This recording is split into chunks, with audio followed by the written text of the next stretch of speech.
A woman lies on her bed, no husband beside her, no arm to lean on, no voice asking how her day went. And society looks at her and says something is wrong. But heaven looks at her and says something is being formed. Please hear me with the ears of the Spirit. Loneliness is not always a curse. Sometimes it is an altar. Sometimes God removes noise so he can speak clearly. There are seasons when God deliberately allows a woman to sleep alone. Not because she's rejected, not because she's forgotten, but because he is working on dimensions within her that noise and distraction would destroy. Many women cry themselves to sleep, asking God questions they are afraid to ask people. Lord, am I not good enough? Lord, did I miss my chance? Lord, why did others find companionship and I'm still here? And God is silent, not because he's absent, but because he's too close to shout. There are answers that only silence can deliver. Understand this mystery. Your value is not validated by who sleeps beside you.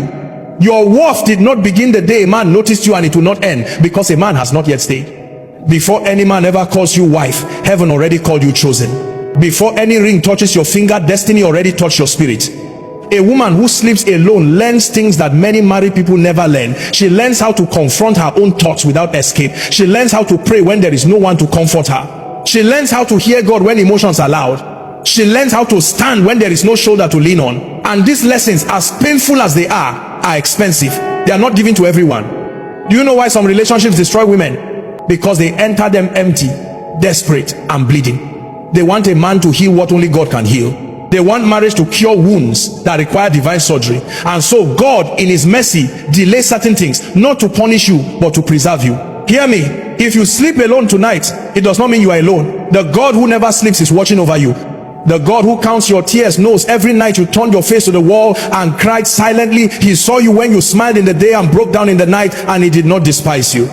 There is a strength God builds in solitude. There is discernment that grows when you are not emotionally dependent. There is clarity that comes when your heart is not crowded. Some women would have married the wrong man if God did not allow them to be alone long enough to heal, to mature, to see clearly. Do not rush your season because of pressure. Do not accept less because you are tired of waiting. Loneliness is painful, yes, but wrong companionship is destructive. One breaks the heart slowly, the other shatters destiny.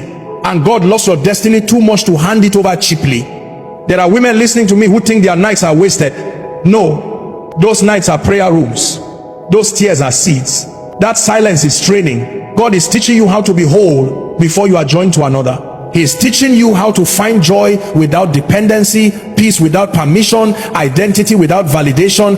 A woman who has learned to sleep alone without bitterness becomes dangerous in the spirit. She cannot be easily manipulated. She cannot be easily broken. She does not beg for love. She discerns it. She does not cling to attention. She attracts honor. She knows her worth because God revealed it to her in secret places. So if you are that woman tonight, do not curse your bed, do not despise your room, do not envy another woman's story. God is writing yours carefully.